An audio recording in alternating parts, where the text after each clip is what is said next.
Hey gang, Spin's the name and rocking round the globe's the game. National Geographic is proud to present Really Wild Animals, a wild new home video series created especially for kids with a very special host. It's me, Spin, your global guide. You'll marvel at the magnificent jungle in swinging safari. You'll flip at the wonders down under.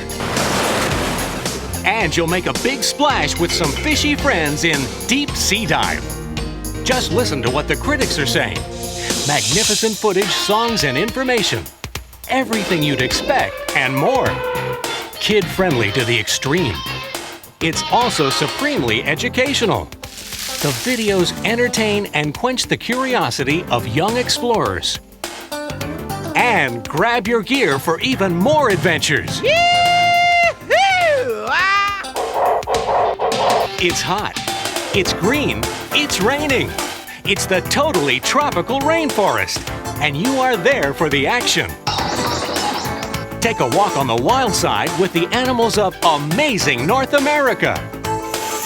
The creatures of Asia will amaze you. You are on your way for astounding adventures in Asia. Whoa! Let's have an instant replay on that. Hang on, Spin. There's more ahead. If you think you've seen some wild music videos, take a look at this. Hey, young thing! It's time to get up! Young thing, smile for the camera. Young thing, full of curiosity. It's the quality you expect from National Geographic, but with a brand new spin. Spin you later! Now, kids can experience the animal adventures of a lifetime with Really Wild Animals. New from National Geographic.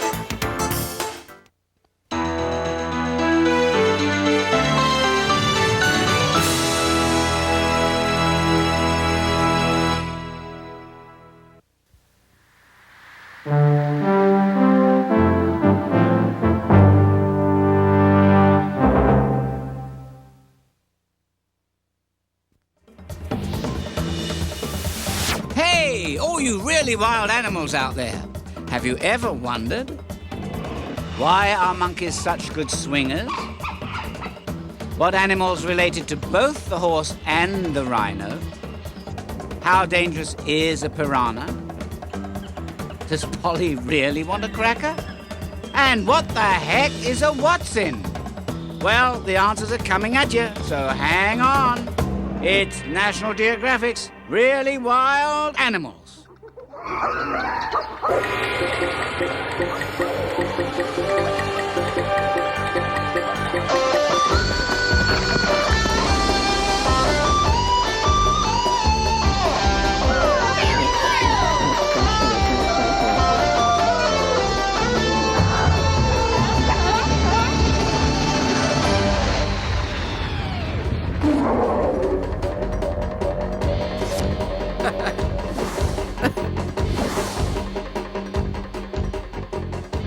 Totally tropical rainforest. All right. Yee-hoo! Ah! Oh. Hey, gang. It's me, Spin. Pack your pith helmet. We're heading for the tropical rainforest. How do we know we're there? Because I say so. And because we're surrounded by big trees. Heat and humidity, lots of rain, and thousands of different kinds of plants and animals.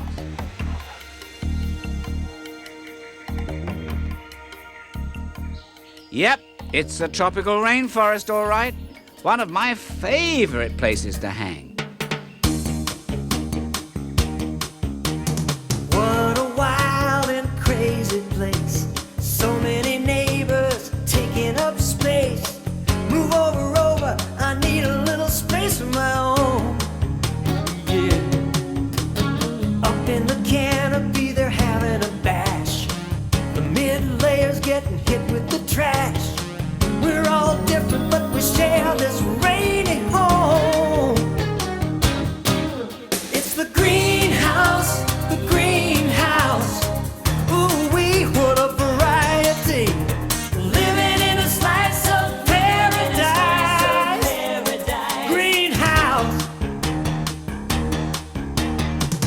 on my left, vines on my right. The bottom layer doesn't get much light. Jump back, Jack, I'm trying to find a spot in the sun. Yeah, everybody's doing just what they feel. Someone's bed is someone else's meal. Surviving is a full-time job for everyone. In the greenhouse, love to hang, I'm part of the gang.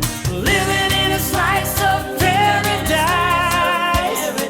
Greenhouse, at night all the faces change. Kinda beautiful, kinda strange. You might find porcupines, owls, cats, lots of bats. Greenhouse, the greenhouse. Some of us like to go so slow.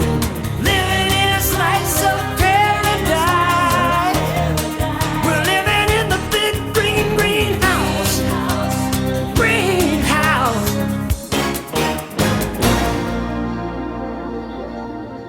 There are different kinds of rainforest all over the world, but not all are tropical. Look, here's one over here, and here. There are even some in the United States and Canada. But tropical rainforests are found near my middle, also called the equator.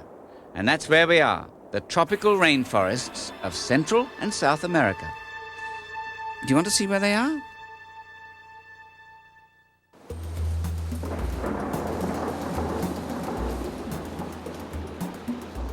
Here it's humid and hot most of the time, and it rains like you wouldn't believe. Plants and animals really go for that hot and muggy stuff. More than half of all species in the world live in a tropical rainforest.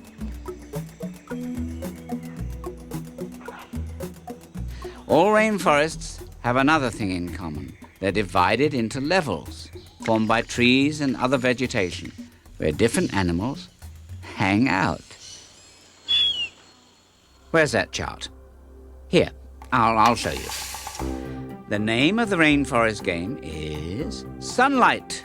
Who gets it? Who doesn't? Down here on the floor, it's dark and shady. The higher you go, the brighter it gets, up through the mid-layers, all the way up to the canopy. It's kind of like a big, leafy, drippy apartment building. Whoa!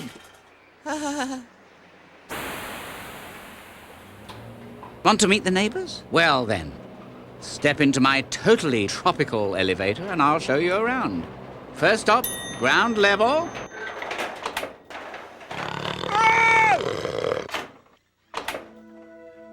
Welcome to the forest floor. Okay, there's not much of a view, but at least you can stash the shades. See what I mean about how dim it is? The good thing is, most of the bugs and other animals down here don't really mind. This jaguar, for instance, those reflecting cat eyes help him see in dim light, and he's got a terrific sense of smell, too. The jaguar's a champion tree climber, river swimmer, and all-round hunter. Think about it. With spotted coat and soft padded paws, he can sneak up on practically anybody without being seen or heard, which makes it great to be a jaguar, and not so great to be a tapir, a possum, or other animal unlucky enough to get in his way. No doubt about it, the jaguar's the king of the rainforest. Hey, he weighs up to 250 pounds. I'm not going to argue. For the most part, jaguars pretty much keep to themselves, except when it's time for romance. Somehow all that mushy stuff really brings out the kitten in a cat. And what could be more romantic than a moonlit night in a tropical rainforest?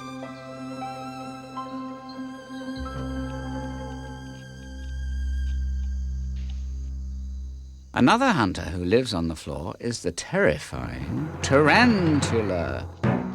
Some of these guys are almost as big as dinner plates, but he's not as nasty as he looks. His bite's actually no worse than a bee sting. But watch out for that fuzzy body. Those hairs can sting and itch. Oh, and don't go trick-or-treating at his place dressed as an insect. Watch out! Ooh. It's a hard, hungry world. Eat someone for dinner, someone else eats you for breakfast. In this case, she's called the coati. A cousin to the raccoon, she has quite a taste for tarantula. She even knows how to get those disgusting hairs off. Either that or she's trying to tickle him to death. Streams and rivers are also part of the forest floor, and here in the rainforest, you'll find the fish with the baddest reputation around, the piranha. But don't believe the hype. Sure, certain piranhas have been known to hang in gangs and feast on fellow fishes, but some piranhas are actually vegetarians. Others just nibble tiny pieces off their neighbors and swim away real fast. It's okay, the fins grow back. Ouch! That must hurt. Not all of the animals on the forest floor dine on their neighbors. Some eat only veggies, like the gentle tapir. She's kind of a cousin to both the horse and the rhinoceros, although that nose seems to have a mind of its own. Unlike a lot of the locals, the tapir wouldn't hurt a fly, not unless she sat on one, that is. She's a terrific swimmer, though, and spends a lot of her time paddling peacefully around, surrounded by fish. It's not her sense of humor the fish like. It's the food she stirs up every time she chomps on a plant. Hey, look. Something's up with this bunch of ants over here. Let's check in with our ace reporter, Dan Rathernot, with live coverage from the forest floor. Can you read me, Dan? Yes, thanks, Spin. Yes, there's lots of excitement on the forest floor. Swarms of ants are running around, but nobody's talking. Excuse me, ma'am. I'm doing a bug on the street report for our viewers. Hello? Hi, I'm a reporter for Really Wild News Network. What are you doing with all those leaves anyway? Oh, watch out! Oh. Well, okay, so maybe everyone's too busy to stop and chat. These ants are called leaf cutters because that's what they do. Cut pieces out of leaves and other plant parts and haul them home. The cutting's the easy part. If you want to know what it's like to be one of these ladies, and it is the females who do all the work, just try hoisting a dining room table over your head and carrying it for more than 25 miles. Now, what do the ants do when they get the leaves home? Well, they don't eat them. That would be too easy and not nearly gross enough. No, everyone chews the leaves up, sprays disgusting ant goo all over them, waits for yummy fungus to grow, and chows down on that. It's just like growing your own vegetables, only a lot yuckier. And speaking of dining delights, I'm kind of hungry myself. Where can a globe get a meal around here? Oh, waiter! Yeah, hi, I'm your waiter, Charlie. Welcome to Darwin's Greasy Spoon, the finest food on the forest floor. Let me tell you about today's specials. First, you've got your snake special. It's a pile of fresh frog eggs in a delightful jelly sauce. Hey, you didn't want me to fry those up? I'll forget it. For the ocelot that eats a lot, we've got freshwater fish, all you can eat, but you've got to catch it. Hey, I was going to bake that for you. I'll forget it. The Jaguar green plate special, turtle on the half shell. Huh? Well, I won't bother grilling that for you, but sit tight and I'll get you a can opener. Enjoy your meal here at Darwin's, folks. Tipping is always appreciated. Let's face it, probably the number one activity in the rainforest is finding food. The number two activity is making sure you don't end up as food. It's all part of something called the food chain. A frog eats a bug, an opossum eats a frog, a margay eats the opossum. Sound tough? It is. That's why someone like the basilisk lizard doesn't stick around when there's a snake nearby. Whoa! How come he can run on water and you can't? 3 reasons. 1, he's very light. 2, he's got extra big feet. And 3, his parents are basilisk lizards. And yours aren't. I hope. Would you like some leafy greens? There's lots to go around. Or do you care for slightly bigger things crawling on the ground? Try to snatch it, catch it. You better use your legs. Eat it up before it's hatched. How do you like your eggs? What do you want for lunch? What do you want to munch? Oh, that nibble or a crunch. You better watch your back or you might be someone's snack for lunch. It's the rule around here. Everybody's gotta have lunch. Oh, someone eats the seeds. The seeds get spread around. Another cycle of life begins along the forest ground. As riders for survival keep replenishing the land, the forest grows and life will go as Mother Nature planned. What do you want for lunch? What do you want to munch? Oh, that nibble or a crunch. You better watch your back or you might be someone's snack for lunch. It's the rule around here. Everybody's gotta have what do you want for lunch? What do you want to munch? Oh, that nibble or a crunch. All right, elevator going up. All visitors for the mid-layers. See how it's getting brighter out there? Up here, there's loads of interesting animals. Like that master of disguise, the leaf mantis. That's funny. He was here a second ago. Oh, there he is. Blending in with the background. Or camouflage is one of the oldest survival tricks in the book.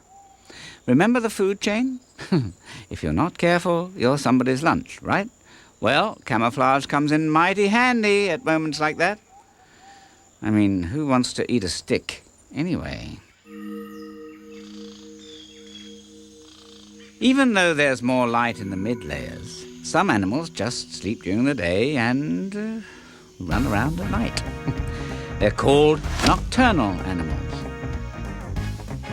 One nocturnal animal, the margay, isn't much bigger than a house cat. But don't let his size fool you. He's got a tough guy reputation. Oh yeah, real tough.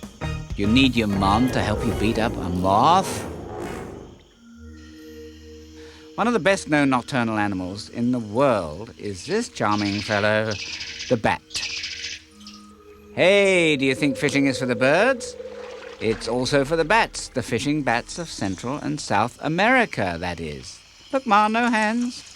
In case you were wondering, it is possible to swallow while hanging upside down, and no messy crumbs on your lap either. Other bats would take a nice fat frog over a slimy old fish any day. But no matter who's doing the fishing, most bats use the same amazing technique called echolocation. That's the scientific term for screaming out of your nose or mouth and figuring out what's around you by the way sounds bounce back. What's more, these bats understand enough frog talk to tell which ones are poisonous and which aren't.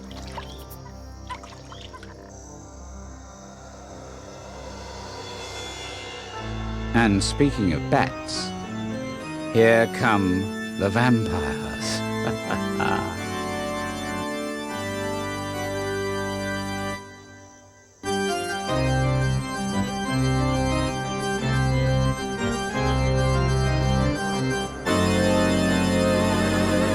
Well, okay, these guys aren't really the undead. In fact, vampire bats are actually clean and well-behaved little guys. Sure, they hang upside down, have pointy teeth, and fly through the night air. And then there's that nasty craving for fresh blood, too. But they almost never kill their victims, and they never talk in that bogus Transylvanian accent.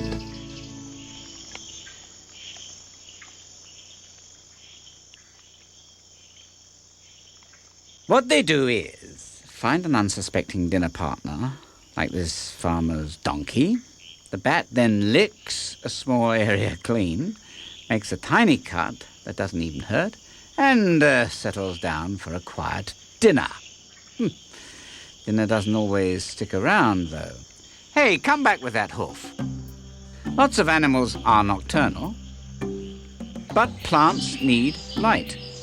And even though it's brighter up here than on the floor, there's still not a lot of sun. So most mid-layer plants try to grow all over their neighbors to get their share of sunlight. The acacia tree, however, always manages to sunbathe alone. How? It's got ants in its plants. No, not pants. Plants. The ants act like security guards, cutting through the vines that get too close and chasing the freeloaders away. In return, the tree gives these guys all the acacia juice they can drink. Food pellets to bring home to the kids, plus luxurious accommodations inside a hollow thorn. Not a bad deal for either side. Sure, life's tough in the rainforest, but you'll find that lots of plants and animals help each other out. In that way, they're kind of like partners, but not necessarily the way you think.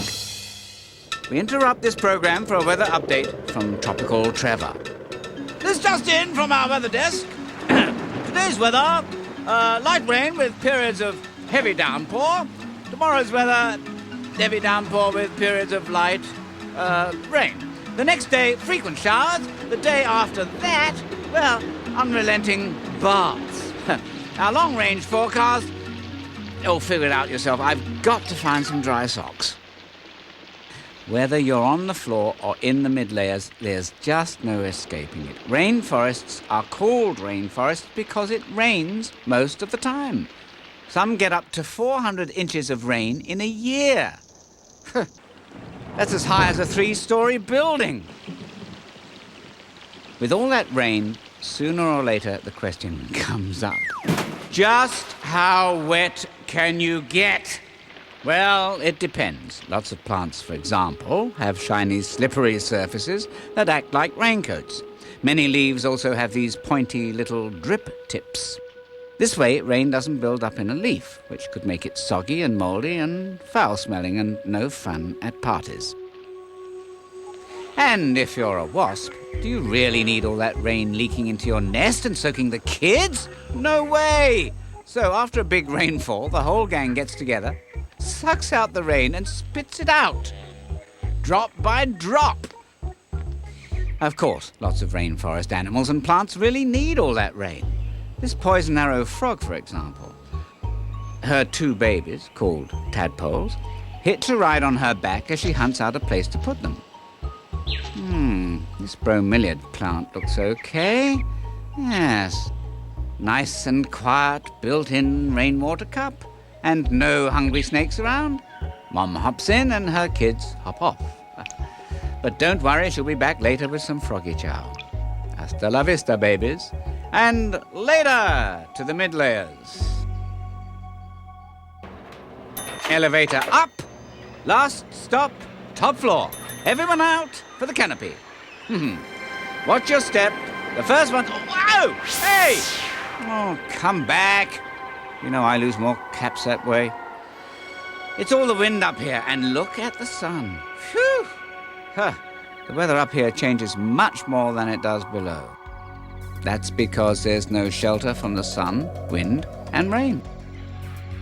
All those branches form a kind of highway that's as familiar to the animals who live up here as the hallways in your school are to you. Ask any spider monkey. Another canopy creature is this odd-looking animal, the 3-toed sloth. And no, it's not your television set. The sloth really is greenish. You'd be greenish too if you had tiny plants called algae growing in your hair. But don't bother sending shampoo. The colour helps the sloth blend in with the leaves. It's camouflage at work, remember? As you can tell, the sloth's not about to break any tree-climbing records in the speed category. But it's one terrific swimmer. Once it actually makes it down to the water, that is. The canopy is also the home of one of the loudest animals in the world. No, not your little cousin, Benny. It's the howler monkey. You can hear a pack of these guys from more than a mile away. And what exactly are they howling about? Well, the rough translation is, "This is my territory, you fuzz-faced primate." Believe it or not, other howlers get the message. If you're looking for birds, the canopy is where to go. The flashy, flapping featherheads up here really go for that luscious canopy fruit. Oh, they love to pig out on berries. Bird out on berries. Whatever. And like most birds around the world, these guys usually get the best view too.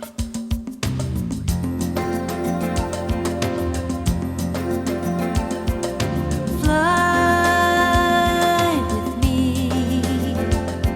I'll introduce you to the canopy. It's a garden in the sky where I live among a feathered family.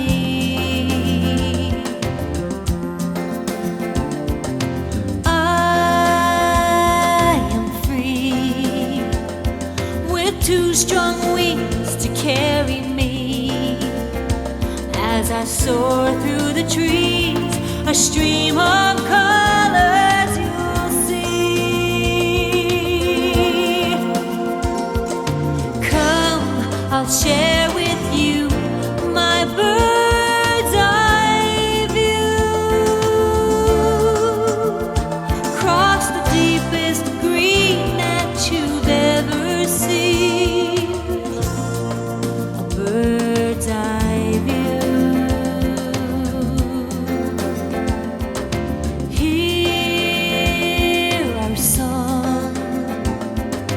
Joyous celebration of the dawn as we call to each other, a symphony of sounds carries on. Come, I'll share with you my bird's eye view as we shine like the sun high above everyone.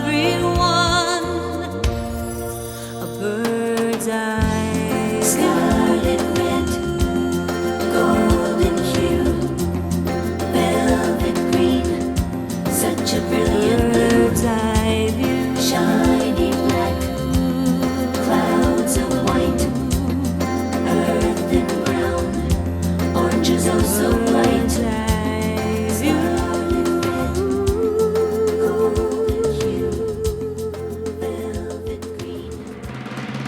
Nestled in a nest in the largest tree in the rainforest is this bird, the harpy eagle. With a wingspan of over 6 feet, she can hit 50 miles an hour in no time. Falling like a bolt of lightning, she's truly the flying terror of the canopy. Although her 4-month-old baby is more like the hopping doofus as he figures out how to fly. He's gonna spend weeks doing practice runs, hopping up and down, and doing even more practice runs before he's ready to take off. Here he is on his first flight. Geronimo! From flashy parrots to awesome eagles, the rainforest has birds of every feather. There's even a super strange bird you've probably never seen before.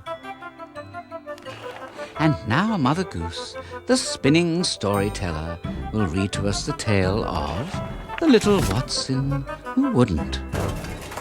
Once upon a time, in a far-off forest, lived a baby Watson with her wise old mother. But baby Watson was bored of being under her mother's wing, So one day, she decided to fly the coop. She hit the road, all set for fun times, wild adventure, and all the leaves she could eat. Yes, but what did she find instead? A hungry boa. Bummer. Grown-up Watsons fly away when there's danger. But what if you're 2 weeks old and you've never had a flying lesson? Can she make it, or is it Watson burgers for dinner? Dun, da, da, da, da, da, da, da. Mum to the rescue. As you know, nothing's scarier than an angry mum. Yeah, even a big snake doesn't want to mess with one. Yeah, back off, Buster. Oh, it's great having your mum on your side, but how about getting her off your back? Get off my back, Mum. The end.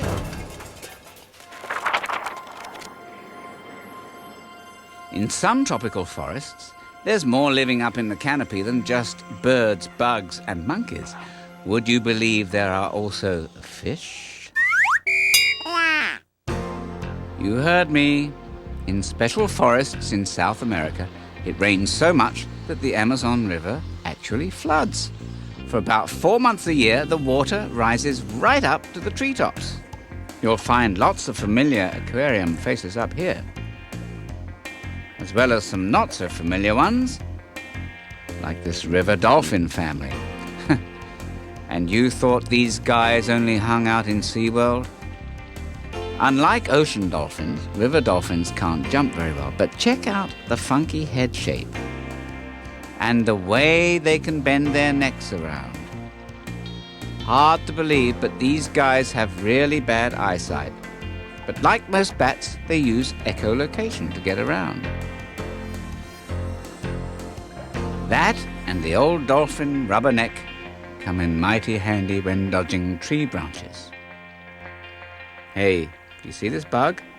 You're not the only one. One fish in the flooded canopy, the water monkey, not only has an eagle eye, he has amazing lift. Check this out! Whoa! Can you imagine his career if he could just hold on to a basketball? Oh! Well, who needs a career if you have bigger fish to fry? And the male water monkey is usually up to his gills with babysitting. But where are the baby water monkeys, you may be wondering? Well, that's one way of taking care of the family. Whenever there's danger, just open your mouth and collect up the kids. That means you too, Junior. I just hope he doesn't burp. So much for the winner of the Best Dad of the Rainforest Award. He must really clean up on Father's Day.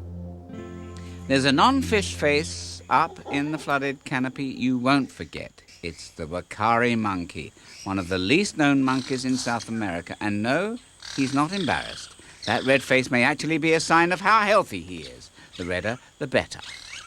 You might not think much of that tail compared to other rainforest monkeys, but you just haven't seen him do his thing. Go, Wakari!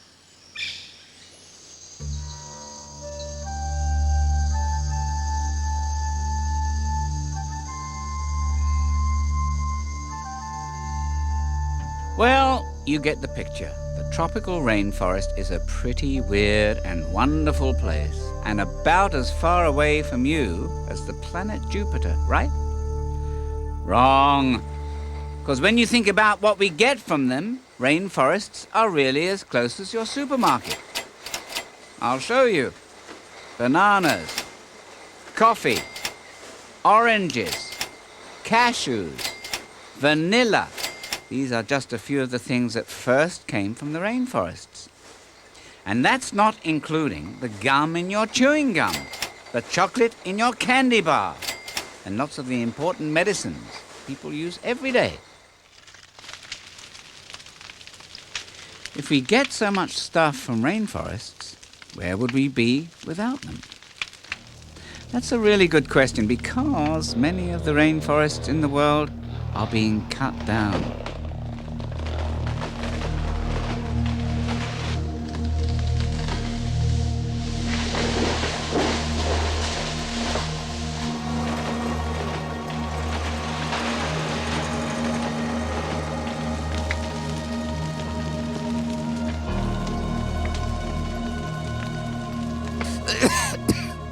I used to have an almost solid belt of rainforests all around my middle. Now it's broken into little pieces. That means the animals and plants who used to live there are disappearing too. But luckily, some people are trying to save the rainforest while there's still time. Kids too. And they're making news doing it. If we want to keep our Earth and be on this planet a little longer, we have to start saving it, taking care of it. Why do we want to save the rainforest? So the animals can live.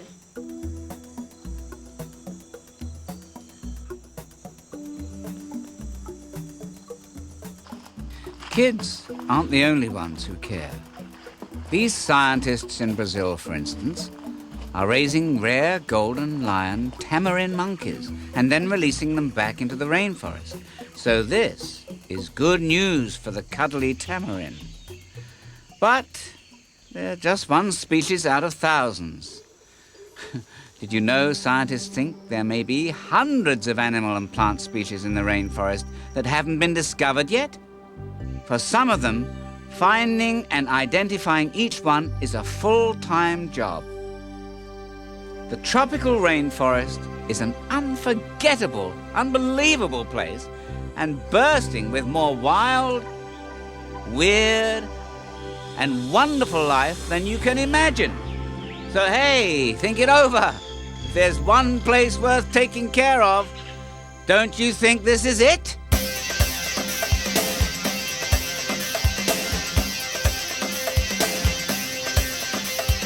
This must be the place, nature's gift to the human race. This must be the place I've been looking for. Oh, this must be the place with so much life in a tiny space, a world of wonder. This must be the place. Deep in the forest where the rain pours down, it's tropical living all year round. A song of survival, wild and free. Show me the mystery. This must be the place. Does Mother Nature have a beautiful face? So much to see. Yeah, this must be the place. Life in the shadows, life in the sun. All of the pieces fit together as one. Where there's a risk, there may be a gain. Each is a link in the chain.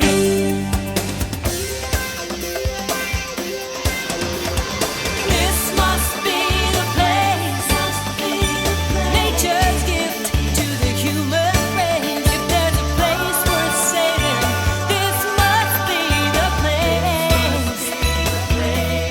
Must be the place for life in all its glory. We've just begun to know its story. This must be the paradise I've been looking for. Oh, this must be the place. Well, gang, it's been great trekking through the totally tropical rainforest with you. But there are lots more really wild animals all across this wonderful world of ours. So be sure to join me on our next adventure. Until then, this is your pal Spin. Spin you later.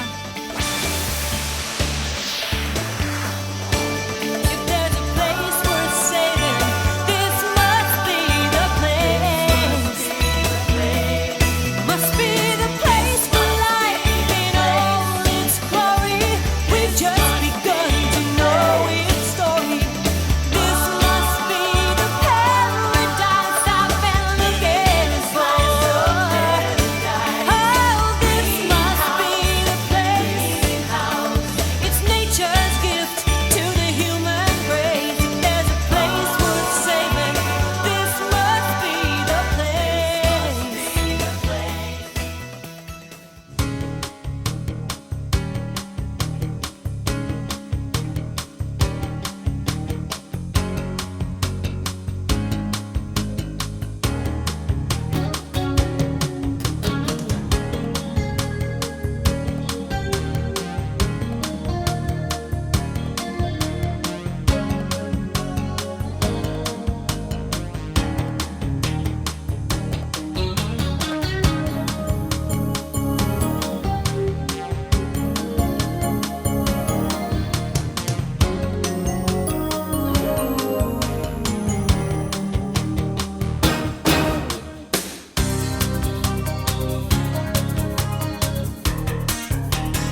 great big world out there, and there's one great way kids can get to see it.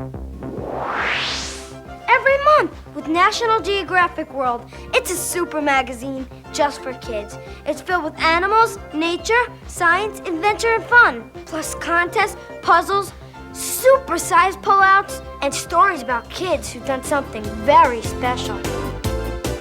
You can't buy World at any store, but you can get it at home each month by sending a check for just $14.95 to National Geographic World, Department Video, MCB, P.O. Box 37357, Washington, D.C. 200137357.